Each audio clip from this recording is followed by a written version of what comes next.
Hi guys, my name is Nidhi Bhatnagar and I welcome you all in my channel. तो आज हम क्या करने वाले हैं, आज हम बेटा नेक्स्ट पार्ट करेंगे इंडिया विंस फ्रीडम का। दैट इज चैप्टर नंबर 16 और बुक है हमारी my big book of social studies. Right, मैंने आप लोगों को ये चैप्टर जो था इसका फर्स्ट पार्ट ऑलरेडी अपलोड कर दिया है। अगर आप लोगों ने नहीं देखा है फर्स्ट पार्ट तो देख लेना। प्लस ये जो किताब है मैं आपको क्लियरली बता देती हूँ, पूरी किताब के सारे चैप्टर एक्सेप्ट चैप्टर 13 जो है वो अपलोड हो चुकी है। अगर आप लोगों ने नहीं देखे हैं चैप्टर्स तो आप देख सकते हैं। आप चल रही है रिवीजन सीरीज जिसमें हम फेस टू फेस रिवीजन कर रहे हैं। तो चलो शुरू करते हैं। हम लोगों ने लास्ट छोड़ा था Gandhi ji leads the nation, तो यहाँ से हम लोग स्टार्ट करते हैं। देखिए, in 1915 Mohandas Karamchand Gandhi return to India from South Africa. हुआ क्या, 1915 में जो मोहनदास करमचंद गांधी हैं हमारे, वो वापस आए इंडिया में। कहाँ से वापस आए थे? साउथ अफ्रीका से। ठीक है, in South Africa he had fought against the racist policies of the white rulers. और वहां पर क्या हो रहा था? जातिवाद, ठीक है, बहुत ज्यादा था। मतलब आप इस जाति के, आप उस जाति के, रंग भेद वगैरह ये सब चीजें बहुत हो रही थी। और इसके खिलाफ गांधी जी ने वहां पर एक लड़ाई लड़ी पूरी थी। ठीक है, अब इसके बाद क्या हुआ, जब वो वापस आए, his method of fighting known as satyagraha. Gandhi ji के जो मेथड्स थे, जो उनके किसी चीज के विरोध करने वाले मेथड थे, वो थे satyagraha. It was based on two principles. और गांधी जी के जो सत्याग्रह था ये दो प्रिंसिपल्स, दो सिद्धांतों पर था। पहला था सत्य यानी कि ट्रुथ, एंड दूसरा था नॉन वायलेंस यानी कि अहिंसा। मतलब वो किसी को ना मारने पीटने में बिल्कुल विश्वास नहीं करते थे, खराब ढंग से बात करने में विश्वास नहीं करते थे, वो सच बोलने में विश्वास करते थे। प्लस नॉन वायलेंस में उनका काफी ज्यादा फेथ था कि भाई आप अपनी बात रखने ना शांति से रखिए, आपको लड़ने का कोई हक नहीं है। उनके हिसाब से ये था कि भाई नहीं लड़ना चाहिए एक तरीके से। After returning to India Gandhi ji travelled across the country. जब वो वापस आए इंडिया तो उन्होंने क्या किया? ट्रेवल किया पूरा अक्रॉस द कंट्री। सब जगह वो गए, देश में सब जगह उन्होंने ट्रैवल किया। तो he was shocked by the poverty. वो एकदम चौंक गए कि भाई मेरे देश में इतनी ज्यादा गरीबी है। लोगों की हालत देखी, और क्योंकि वो काइंड हार्टेड थे बहुत ज्यादा, तो उन्हें बहुत ज्यादा खराब लगा ऐसा देख के। ही decided to fight not only the British but also the prevailing social and religious practices. अब उन्होंने क्या डिसाइड किया? जब वो घूमे, उन्होंने देखा बहुत ज्यादा गरीबी है, वो बहुत परेशान हुए सब कुछ देख के, शॉक भी हो गए बिल्कुल देख के ये सब चीजें। तो उन्होंने डिसाइड कर लिया कि वो लड़ेंगे ना केवल ब्रिटिश से, ठीक है, वो केवल ब्रिटिश सरकार से ही नहीं लड़ेंगे उन्होंने कहा, बट ऑल्सो द प्रिवेलिंग जो प्रचलित थी सोशल एंड रिलीजियस प्रैक्टिसेस। मतलब हमारे समाज में बहुत कुछ गलत हो रहा था उस समय, लोग धर्म के नाम पर, सामाजिक नीतियों के नाम पर बहुत कुछ गलत कर रहे थे। तो उन्होंने कहा मैं उन सब ही चीजों के खिलाफ जो है वो आवाज उठाऊंगा, स्पेशली द कास्टिज्म, जिससे कि वो बहुत ज्यादा, उनको बिल्कुल नहीं पसंद था कि कोई व्यक्ति को उसके कास्ट की वजह से किसी भी चीज से वंचित किया जाए। मतलब पहले जमाने में आप जानो कि बच्चे मंदिर तक नहीं जाने देते थे छोटे कास्ट के लोगों को। तो गांधी जी को ये सब चीजें बिल्कुल पसंद नहीं थी। भाई देखो, हम सबको एक ही भगवान ने पैदा किया है ना, मतलब हम सब एक ही भगवान की संतान है ना, तो फिर भेदभाव कैसा? ठीक है ना, आपके पास भी कोई प्रॉपर्टी ऊपर से लिखवा के नहीं लाए आप अपने नीचे, और किसी और की भी ऐसी नहीं है। सबको धरती पर समान अधिकार होने चाहिए। ठीक है, तो गांधी जी जो थे, मतलब आप ऐसे नहीं कर सकते कि यार जो रिलीजियस प्लेसेस हैं आप बोलो कि आप इस जाति के हो आप नहीं जाओगे, उस जाति के हो नहीं जाओगे, ये सारी गलत बातें हैं।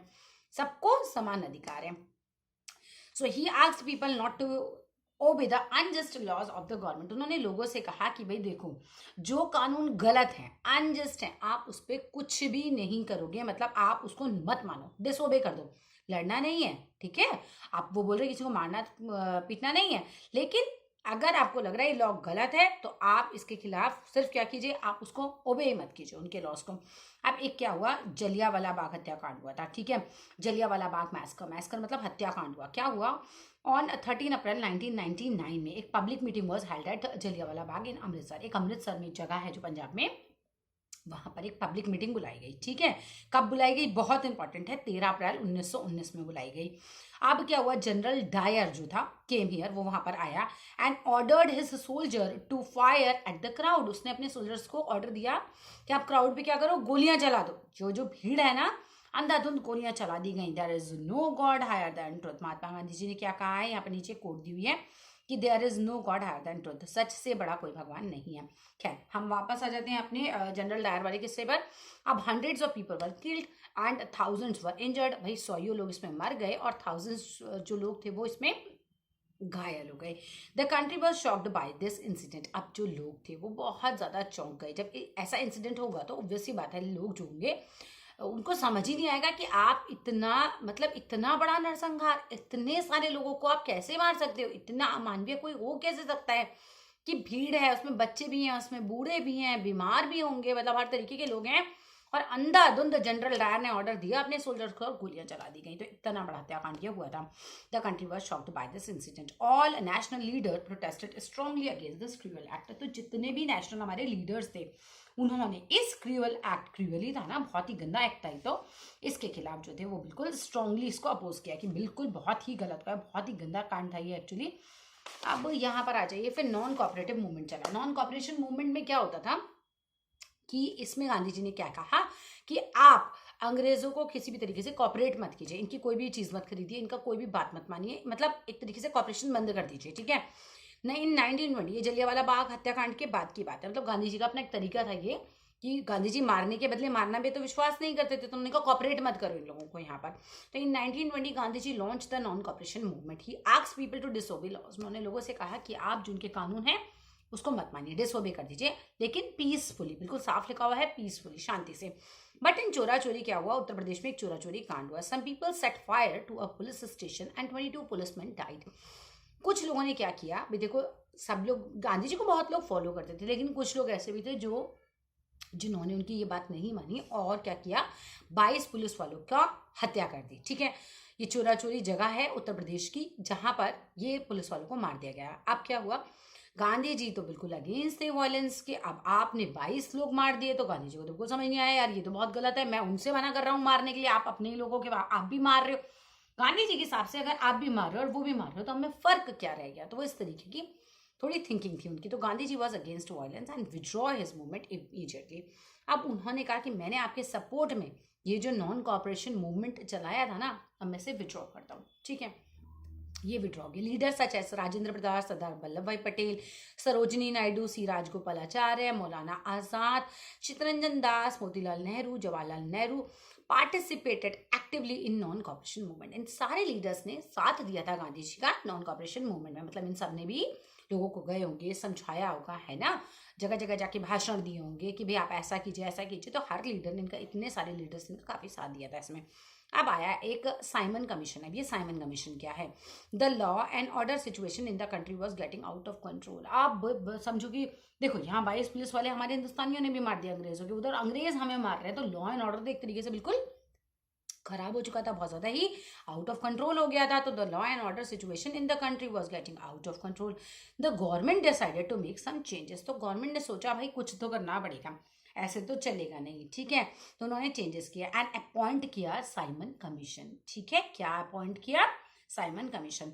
It came to India in 1920। ये भारत में आया 1928 में, सॉरी नॉट 1920, 1928।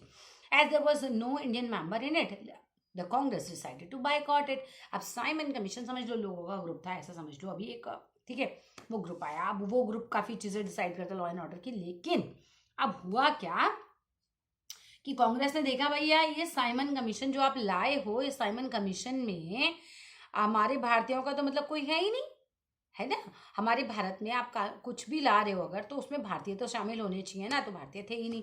अब एक न्यू ग्रुप ऑफ रिवॉल्यूशनरी, जो रिवॉल्यूशनरीज होते हैं वो कौन होते हैं, क्रांतिकारी, became active at this time. अब यहाँ पर एक और ग्रुप आया जो थोड़ा सा मार धाड़ पीट फाट उसमें ज्यादा विश्वास रखता था, ये थे क्रांतिकारी। इसमें राजगुरु, भगत सिंह, सुखदेव, चंद्रशेखर आजाद एंड बुक्तेश्वर दत्त, ये इन्होंने क्या क्या चैलेंज कर दिया गवर्नमेंट को एक तरीके से। अब सिविल डिसोबीडियंस मूवमेंट के बारे में बता रखा है। अब सिविल डिसोबीडियंस मूवमेंट क्या था, इन दिसंबर 1929 द कांग्रेस डिमांड पूर्ण स्वराज। अब दिसंबर 1929 में कांग्रेस ने कहा कि हमें पूरा स्वराज चाहिए, पूर्ण स्वराज, मतलब अभी तक तो हम ये कहते हैं कि हमें गवर्नमेंट में पार्टिसिपेट करने, तो कांग्रेस की ये डिमांड थी, ठीक है, हमारा थोड़ा और ज्यादा पार्ट करिए। लेकिन एक टाइम ऐसा अब आ गया जब सिविल डिसोबीडियंस मूवमेंट हुआ, ये इस टाइम ऐसा आया जब लोगों ने कहा कि जो कांग्रेस ने डिमांड रखी कि अब हमें पूर्ण स्वराज चाहिए, अब आप बिल्कुल हमारे देश से चले जाइए। अंग्रेजों को कहा गया complete independence from the government. The civil disobedience movement began in early 1930।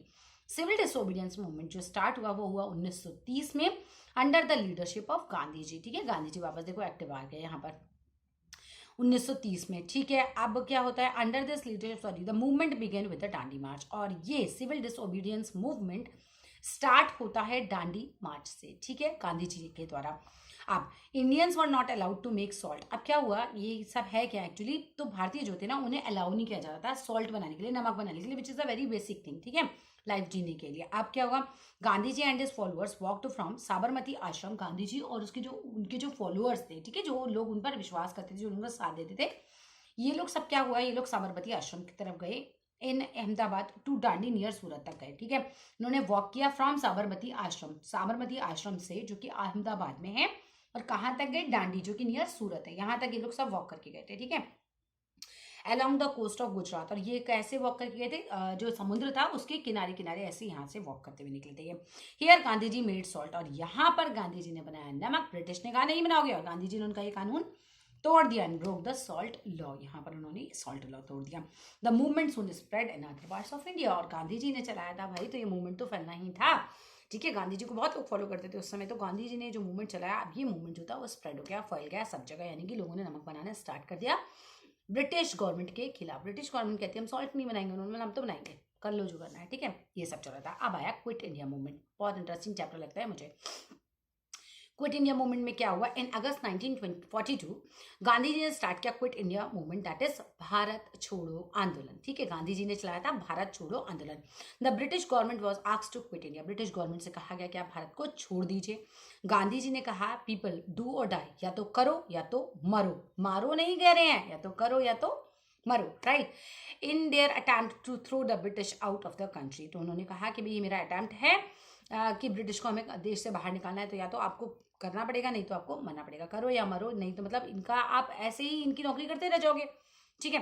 तो there was a nation wide protest, हर जगह प्रोटेस्ट होने लगे, और मैनी लीडर्स वर जेल्ड, बहुत सारे लीडर्स को हमारे जेल में डाल दिया गया।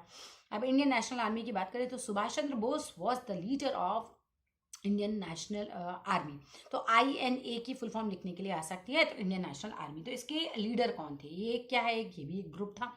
अब इस ग्रुप के लीडर कौन थे, हमारे सुभाष चंद्र बोस थे, ठीक है, also known as Azad Hind फौज। तो इंडियन नेशनल आर्मी को, INA को आजाद हिंद फौज के नाम से भी जाना जाता है। He fought against the British. अब कौन, सुभाष चंद्र बोस, या फिर आप बोल सकते हैं INA के लोग, ये लड़े ब्रिटिश गवर्नमेंट के खिलाफ। He gave us a slogan जय हिंद, और ही कौन है यहाँ पर जिसने दिया जय हिंद, वो थे सुभाष चंद्र बोस। सुभाष चंद्र बोस ने लोगों से क्या कहा, एक स्लोगन दिया हमारे देश को, वो था नारा क्या था, जय हिंद का। India becomes free. अब इन सब अटेम्प्ट्स के द्वारा अभी बड़ी क्लासेस में आप पढ़ोगे, और भी बहुत सारी चीजें हुई थी उस समय, फिलहाल आपको यहाँ डायरेक्ट दिया हुआ है कि इंडिया बिकेम्स फ्री। बहुत कुछ हुआ पीछे, बहुत लड़ाइयाँ हुई, फाइनली इंडिया जो है वो आजाद हो गया। After the second war ended in 1945, the British government agreed to leave India. 1945 में जब सेकेंड वर्ल्ड वॉर फिनिश हुआ, तो गवर्नमेंट जो थी उसने कहा, ब्रिटिश गवर्नमेंट ने, ठीक है भैया हम जा रहे हैं यहाँ से। तो फाइनली वो लोग रेडी हो गए हमारा देश छोड़ने के लिए। However it was decided to divide the country into two, India and Pakistan. लेकिन एक बहुत गलत काम वो कर गए कि भारत को दो भागों में बांट गए, इंडिया और पाकिस्तान, ठीक है। On 15 August 1947 India became a free country. 15 अगस्त 1947 में भारत एक आज़ाद देश बन गया था। Independent India, Jawaharlal Nehru was elected the first prime minister of India. Jawaharlal Nehru जो थे वो हमारे पहले प्रधानमंत्री बने भारत के। Doctor Rajendra Prasad became the first president, और डॉक्टर राजेंद्र प्रसाद पहले राष्ट्रपति बने थे भारत के। With this begin a new phase in the history of India, और भारत के स्वतंत्र होने के साथ साथ ही एक नया जो है फेज वो स्टार्ट हो गया है ना भाई। एक तो आज़ादी के पहले का समय रहा, और एक अब आ जाएगा आज़ादी के बाद का समय। तो बिल्कुल जिंदगियां बदल चुकी थी। यहाँ आपको एक फैक्ट में दे रखा है कि Jawaharlal Nehru give a speech. उस दिन जवाहरलाल नेहरू ने एक स्पीच दी थी वेलकम इंडियंस इंडिपेंडेंस पे। उन्होंने कहा लॉन्ग ईयर्स एगो, बहुत साल पहले, we made a tryst with, मैं पूरा पढ़ देती हूँ फिर आपको हिंदी समझा दूंगी इसकी। We made a tryst with the destiny, and now the time comes when we shall redeem our pledge, not wholly or in full measure, but with substantially at the stroke of the midnight hour, when the word sleeps, India will awake to life and freedom. भाई हमने नियति को मिलने का वचन दिया था, अब वह समय आ गया है कि हम अपने वचन को निभाएं, और पूरी तरह ना सही बहुत हद तक आज रात 12 बजे जब सारी दुनिया सो रही होगी, भारत जीवन और स्वतंत्रता की नई सुबह के साथ उठेगा। तो ये थी जवाहरलाल नेहरू की स्पीच। और सुभाष चंद्र बोस का एक और नारा था जो कि आपकी बुक में दिया हुआ है, give me blood and I will give you freedom. आप मुझे खून दो, मैं आपको आज़ादी दूंगा। खून देने से मतलब यही था कि मेरा साथ दो, चाहे आप उसमें मर भी जाओ, मैं आप लोगों को आज़ादी दूंगा, ठीक है। तो फिनिश करते हैं इस चैप्टर को। आई होप चैप्टर अच्छे से समझ आ गया होगा। चैप्टर की लाइन वाइज मैंने वीडियो ऑलरेडी अपलोड कर रखी है। फेस टू फेस वाली वीडियो भी अब अपलोड हो गई है। अब अगर कोई कन्फ्यूजन होता है तो लिखना कमेंट बॉक्स में, और फिर मिलते हैं नेक्स्ट वीडियो में। Till then love you all, bye bye.